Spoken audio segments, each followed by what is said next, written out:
In the scriptorium of Musa al-Timbuktu, where the air smells of acacia gum and burned lampblack, a young man bends over a manuscript unlike any other. Kofi's fingers move with the deliberate grace of a scholar reading scripture, tracing raised ink ridges that chart the Niger's great bends, the salt roads north to Tagaza, the secret fords that keep an empire breathing. He has never seen these routes. He does not need to. Where other men use their eyes, Kofi uses everything else. The temperature of parchment, the weight of silence between the lines, the whispered testimonies of 100 desert merchants pressed into memory like footprints into clay. His mind holds what his hands have touched, perfect and permanent. In this empire built on knowledge, he is its most improbable guardian, and he does not yet know it. Every morning, before the muezzin's second call fades from the minarets, Kofi is already moving through the great market of Timbuktu. He navigates by sound alone. The crack of dried salt slabs stacked by Tuareg merchants, the liquid percussion of millet pouring into brass measures, the creak of leather harnesses still warm from the desert crossing.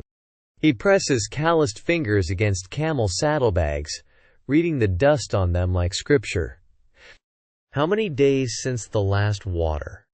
Which direction did the wind carry? Traders from Janneh, from Gao, from the copper country far south. Each one becomes a living instrument of geography. Their voices are his ink, their journeys, his coordinates.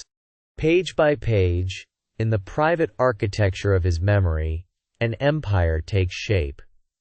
And somewhere within it, a secret that others are already hunting. In the amber stillness of the scriptorium, beneath oil lamps that breathe and flicker, Master Musa unrolls the scroll of veins with the gravity of a man releasing a secret the earth itself has kept. The parchment, stretched goatskin, stained with indigo and iron gall, holds more than geography. It holds survival. Every salt seam buried beneath the Saharan crust, every hidden ford where the Niger yields to a crossing, every buried cistern that has saved a dying army. Musa's voice drops to barely more than breath as he begins to speak, and Kofi stills completely.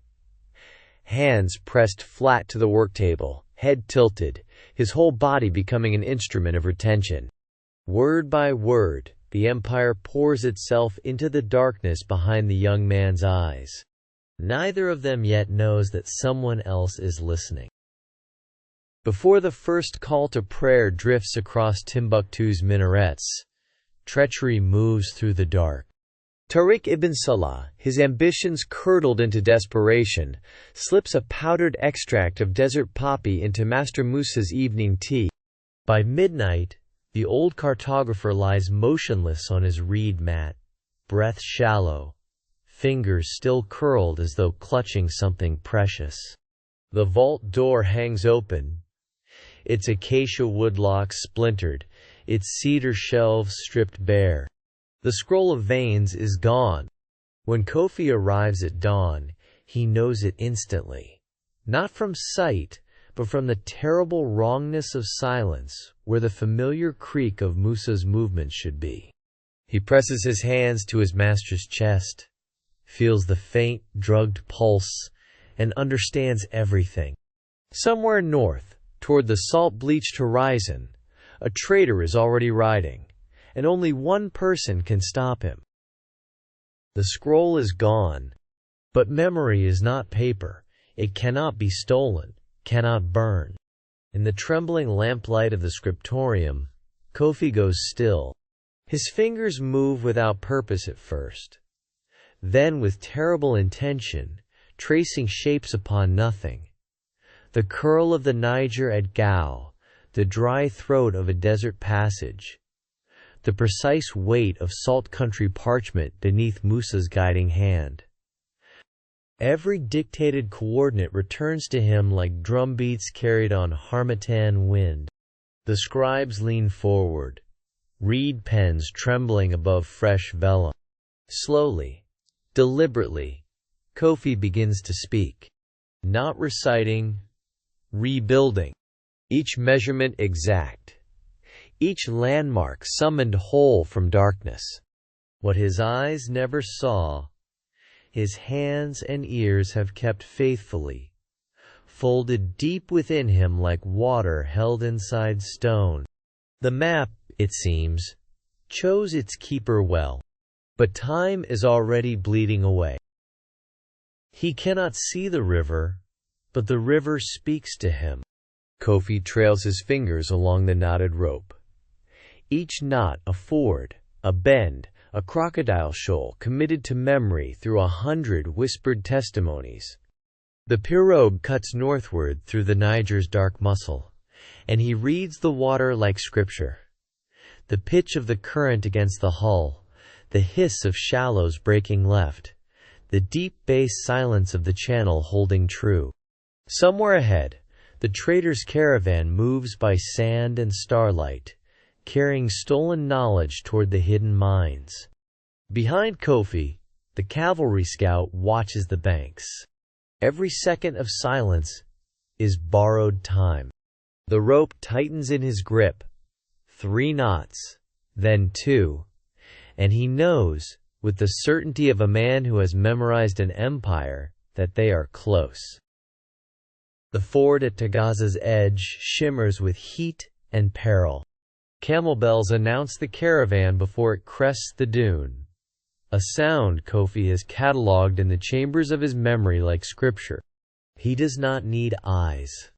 He needs only the rasp of a particular voice cutting through wind and sand, a voice he first heard 3 years ago in the lamplight of the scriptorium. Tariq. The stolen scroll is somewhere within those saddlebags, but the greater danger is the ground itself. The precise crossing only the scroll of veins dares name. Kofi's hand finds the scout's arm before the blade can clear its scabbard. Stillness now. Patience is the weapon. The caravan slows, uncertain, sensing something wrong in the silence ahead, and they are right to feel it. He enters the court of Askia the Great, not as a servant, but as a testament. The chamber smells of frankincense and river clay. Kofi stands before the golden throne of Songhai, his fingers wrapped around the recovered scroll, its cedar rod worn smooth, its ink pressed from acacia, soot, and memory. When the emperor questions him, silence falls like a held breath across the vaulted hall.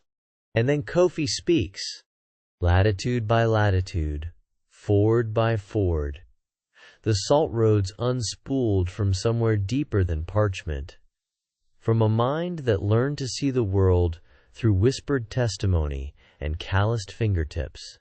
The court scribes freeze over their reed pens. The empire's geography lives inside a man who cannot see it. But what has been proven in the throne room must now survive what is already moving across the desert toward the mines. In the amber light of an oil lamp burning pressed sesame, Master Musa lifts Kofi's hands and places them upon the freshly inked scroll. The parchment is still warm. Around them, the scribes of Timbuktu's great scholarly houses bear witness in silence. A new copy of the empire's most sacred map, rendered not from eye to hand, but from ear, fingertip, and the relentless architecture of memory, is declared official by decree of Askia the Great himself. Kofi runs his fingers across the raised ink channels, reading what he alone rebuilt from nothing. The scholars record his name in the registry of royal cartographers. History, in this moment, quietly rewrites what a mapmaker must be.